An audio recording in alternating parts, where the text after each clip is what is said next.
Sir Isha foundation ಕಾರ್ಯಕ್ರಮದೊಳಗೆ sir D K C ಅವರು ಅಮಿತ್ ಶಾ ಅವ್ರ ಜೊತೆಗೆ ವೇದಿಕೆ ಹಂಚಿಕೊಂಡಿರೋದು ಚರ್ಚೆಗೆ ಅಲ್ಲ, ಅದಕ್ಕೆ ನಾನು ಏನಾಗಿದೆ, ಡಿ ಕೆ ಶಿವಕುಮಾರು ನಾ ಮೊದಲಿಂದ ನೋಡಿದ್ದೀನಿ. ಪೂಜೆ ಪುರಸ್ಕಾರ ಹಿಂದೂ ಎಲ್ಲ ಕಡೆನೂ ಹೋಗಿದ್ದಾರೆ. ಇದಕ್ಕಿಂತ ಈಗ ಇದು ಚರ್ಚೆಗೆ ಬರ್ತಾ ಇದೆ. ಹಿಂದೆ ಬಹುಶಃ ನಾನು ಯಂತ್ರ ಯಾಗ ಏನೂ ಮಾಡಿಲ್ಲ. ನಾನು RSS BJP ಬಂದಂಥ. ಆದರೆ ನಮಗಿಂತ ಹೆಚ್ಚು ಯಂತ್ರ ಯಾಗದು ಎಲ್ಲನೂ ಮಾಡಿದಂಥವ್ರು ಡಿ ಕೆ ಶಿವಕುಮಾರ್ ನನ್ನ ಪ್ರಕಾರ. ಹೀಗಾಗಿ ಅದು ಮೊದಲಿಂದ ಇದೆ.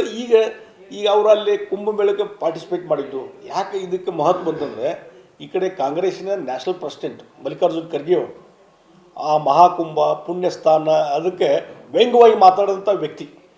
ಅವರ ನೇತೃತ್ವ ಇರುವಂಥ ಕಾಂಗ್ರೆಸ್ ಪಾರ್ಟಿಯ ಉಪಮುಖ್ಯಮಂತ್ರಿ ಇವತ್ತು ಮಹಾಕುಂಭಕ್ಕೆ ಬಂದು ಪುಣ್ಯಸ್ಥಾನಕ್ಕೆ ಇನ್ವಾಲ್ವ್ ಆಗೋದು ಏನದಲ್ಲ, ಅದು ಇವತ್ತಿನ ವ್ಯವಸ್ಥೆಯಲ್ಲಿ ಕಾಂಗ್ರೆಸ್ನಲ್ಲಿ ಒಂದು ಸ್ವಲ್ಪ ಮುಜುಗರ ಆಗೇ ಆಗ್ತದೆ ಡೆಫಿನೆಟ್ಲಿ. ಅದಕ್ಕೆ ಅವರು ಕಾಂಗ್ರೆಸ್ ಖರ್ಗೆ ಅವರು ಉತ್ತರ ಕೊಡಬೇಕು, ಡಿ ಕೆ ಶಿವಕುಮಾರ್ ಉತ್ತರ ಕೊಡಬೇಕು. ಯಾವ ರೀತಿ ಶಶಿ ತರೂರ್ ಅಲ್ಲಿ ಅವರು ಹೇಳ್ತಾರೆ, ಅಲ್ಲಿದ್ದಂಥ ಇವತ್ತು ಮೋದಿಯವರ ಸರ್ಕಾರವನ್ನು ಮೋದಿ ಅವರು ಅಲ್ಲಿ ಫಾರಿನ್ಗೆ ಹೋಗಿ ಬಂದಿದ್ದು, ಅಮೇರಿಕ ಹೋಗಿ ಬಂದಿದ್ದನ್ನು ಅಪ್ರಿಷಿಯೇಟ್ ಮಾಡಿ, ಟ್ರಂಪ್ ಕೂಡ ಮಾತುಕತೆ ಏನು ಮಾಡಿದ್ರು, ಒಂದು ಅಪ್ರಿಷಿಯೇಟ್ ಮಾಡಿದ್ದಾರೆ. ಕೇರಳದಲ್ಲಿ ಅಲ್ಲಿಯ ಸರ್ಕಾರ ಏನು ಕೆಲವೊಂದು ಕ್ರಮಗಳನ್ನು ಕೈಗೊಂಡಿದೆ, ಮತ್ತೊಂದು ಬೇರೆ ಡೆವಲಪ್ಮೆಂಟು, ಅದನ್ನ ಅಪ್ರಿಷಿಯೇಟ್ ಮಾಡಿದ್ದಾರೆ. ಹೀಗಾಗಿ ಈ ಹಿನ್ನೆಲೆ ಇಟ್ಕೊಂಡು ಒಬ್ಬರ ನಮಗೆ ಇಲ್ಲ ಪಕ್ಷ ನಿಷ್ಠೆ ಇಲ್ಲ ಮತ್ತೊಂದು ಅನ್ನುವಂಥದ್ದು ನಾನು ಒಪ್ಪುವುದಿಲ್ಲ. ಅದಕ್ಕಾಗಿ ಇದರಿಂದ ಏನಾಗ್ತದೆ, ಪಕ್ಷಕ್ಕೆ ಹೊಡೆದು ಅವ್ರ ಪಕ್ಷಕ್ಕೆ ಹೊಡೆದು ಬರ್ತದೆ. ಇನ್ನು ಅವರು ಬಿಟ್ಟಿದ್ದು.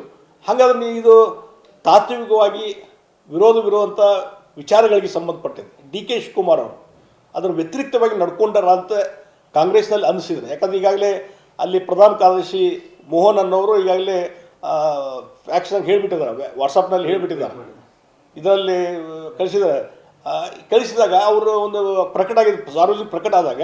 ಹಾಗಾದ್ರೆ ನಾವೊಂದು ಕೇಳ್ತೀನಿ, ಡಿ ಕೆ ಶಿವಕುಮಾರ್ ಅವರು ಕಾಂಗ್ರೆಸ್ ಪಕ್ಷದ ಮೂಲ ತತ್ವಕ್ಕೆ ವಿರೋಧವಾಗಿ ನಡ್ಕೊಂಡಾದರೆ ನೀವು ಅವ್ರು ಉಪಮುಖ್ಯಮಂತ್ರಿ ಹೆಂಗೆ ಮುಂದುವರಿಸ್ತೀರಿ? ಪಕ್ಷದ ಸದಸ್ಯನ ಹೆಂಗೆ ಮುಂದುವರಿಸ್ತೀರಿ? KPCC ಅಧ್ಯಕ್ಷರಿದ್ದಾರೆ ಹೆಂಗೆ ಮುಂದುವರಿಸ್ತೀರಿ? ಅದಕ್ಕೆ ನಿಮ್ಗೆ ಆ ರೀತಿ ಅನಿಸಿದರೆ immediately action, you have to take the action against D K Shivakumar. ಯಾಕೆ ತೊಗೊತಾ ಇಲ್ಲ? ತೊಗೊಂಡ್ರೆ ಹಂಗಾರೆ ಆವಾಗ ನಿಮ್ಮದು ಕಾಂಗ್ರೆಸ್ ಪಕ್ಷದ ತತ್ವ ಮತ್ತೊಂದು ಕಮಿಟ್ಮೆಂಟು ಎಲ್ಲ ಅರ್ಥ ಆಗ್ಲಿಕ್ಕೆ ಸಾಧ್ಯತೆ. ಸರ್, ಈಗ ಬೆಳಗಾವಿ ಒಳಗೆ ಏನು ಮರಾಠಿ ಪುಂಡರಿಂದ ಏನು ಕಂಡಕ್ಟರ್ ಮೇಲೆ ಹಲ್ಲೆ ಆಗಿತ್ತು, ಅದೇ ಊರಲ್ಲಿ ಲಕ್ಷ್ಮೀ ಹೆಬ್ಬಾಳ್ಕರ್ ಅವರು ಮರಾಠಿ ಭಾಷೆಯಲ್ಲಿ ಭಾಷಣ ಮಾಡ್ತಾರೆ ಸರ್. ಇದಕ್ಕೆ ಕನ್ನಡಿಗರ ಆಕ್ರೋಶ ಜಾಸ್ತಿ ಆಗ್ತಾ ಇದೆ. ನೋಡಿ, ಒಂದು ನಾನು ಹೇಳ್ತೀನಿ, ಈ ಮರಾಠಿ ಭಾಷೆ ಮಾತಾಡೋದು, ಕನ್ನಡ ಮಾತಾಡೋದು, ತೆಲುಗು ತಮಿಳು ನಮ್ಮ ಭಾರತ ದೇಶದ ಭಾಷೆ ನೀವು. ಯಾವುದೋ ಪಾಕಿಸ್ತಾನೋ ಅಫ್ಘಾನಿಸ್ತಾನೋ ಚೈನಾದಲ್ಲ ಇದು, ನಮ್ಮ ದೇಶದ ಭಾಷೆಗಳು ಇವು. ಅಲ್ಲಿ ಆಯಾ ಏರಿಯಾದಲ್ಲಿ ಈಗ ಸೋಲಾಪುರಕ್ಕೆ ನಾನು ಇಲೆಕ್ಷನ್ ಕ್ಯಾಂಪೇನ್ ಹೋಗಿದ್ದೆ. ಸೋಲಾಪುರದಲ್ಲಿ ಪಬ್ಲಿಕ್ ಮೀಟಿಂಗ್ ಕನ್ನಡದಲ್ಲೇ ಮಾತಾಡಿದೆ. ಅಲ್ಲಿ ಕನ್ನಡದಲ್ಲಿ ಅಲ್ಲಿ ಸೋಲಾಪುರದಲ್ಲಿ ಮಹಾರಾಷ್ಟ್ರ ರಾಜ್ಯಕ್ಕೆ ಹೋಗ್ತದೆ. ಸೋಲಾಪುರ, ಅಕ್ಕಲ್ಕೋಟ, ಜತ್ ಮತ್ತೊಂದು ಯಾವುದೋ ಒಂದು ಗ್ರಾಮಕ್ಕೆ ಹೋಗಿದ್ದೆ ನಾನು. ಅಲ್ಲಿ ನಮ್ಮ ಪೈಕಿ ಯಾರೋ ಒಬ್ರು ಮರಾಠಿಯಲ್ಲಿ ಮಾತಾಡಕ್ಕೆ ಹೋದರೆ, ನೋಡ್ರಿ ಕನ್ನಡದಾಗ ಮಾತಾಡ್ರಿ ನೀವು, ಒಳಸಂಗ ಕನ್ನಡದಲ್ಲಿ ಮಾತಾಡ್ರಿ ಅಂತ ಹೇಳಿದ್ರು ಅವರು. ಎಲ್ಲಿ ಮಹಾರಾಷ್ಟ್ರದಲ್ಲಿ ಇರುವಂಥ ಒಂದು ಹಳ್ಳಿ, ಅಲ್ಲಿ ಮರಾಠಿಯಲ್ಲಿ ಮಾತಾಡಿದರೆ ಕನ್ನಡದಲ್ಲಿ ಮಾತಾಡಿ ಅಂತ ಹೇಳಿದರು. ನಾವು ಕನ್ನಡದಲ್ಲಿ ಮಾತಾಡಿದ್ರೆ ಖುಷಿಯಾಗಿ ಚಪ್ಪಲಿ ಹೊಡೆದ್ರು.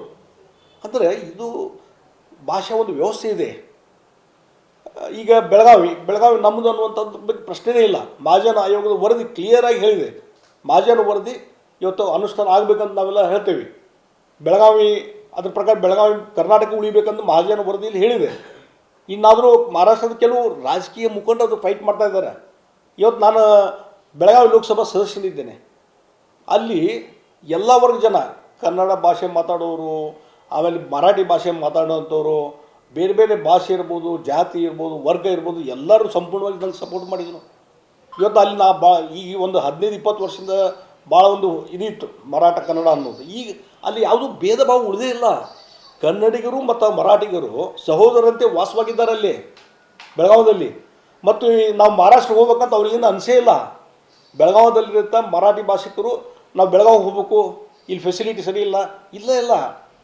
ಇವತ್ತು ಎಲ್ಲರೂ ಸಂತೋಷದಿಂದ ಕರ್ನಾಟಕದಲ್ಲಿ ಇದ್ದಾರೆ. ಇವತ್ತು ಕನ್ನಡಿಗರು ಮರಾಠಿಗರು ಕೆಲವು ವೈಯಕ್ತಿಕವಾದಂಥ ಘಟನೆಗಳನ್ನು ನಾವು ಅದು ಭಾಷಿಕರ ಅನ್ನುವಂಥ ಡಿಫ್ರೆನ್ಸ್ ತರುವಂಥ ಕನ್ನಡಿಗರು ಮರಾಠಿಗಳ ನಡುವೆ ಸಂಘರ್ಷ ಅಂತ ನಾವು ತರಲೇಬಾರ್ದು. ನಂದು ಬೇಸಿಕ್ ಇದು.